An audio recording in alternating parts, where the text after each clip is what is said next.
कर्पूरगौरं करुणावतारं संसारसारं भुजगेन्द्रहारं सदा वसन्तं हृदयारविन्दे भवं भवानी सहितं नमामि। मन्दारमाला कलितालकाये कपालमालाङ्कितसुन्दराय दिगम्बराय च दिगम्बराय नमः शिवाय च नमः शिवाय।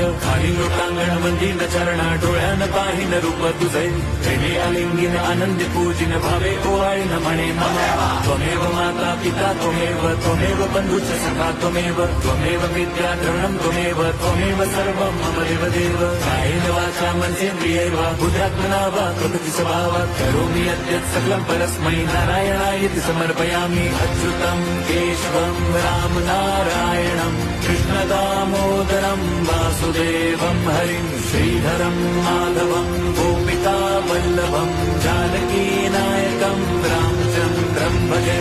हरे राम राम राम हरे हरे, हरे कृष्ण हरे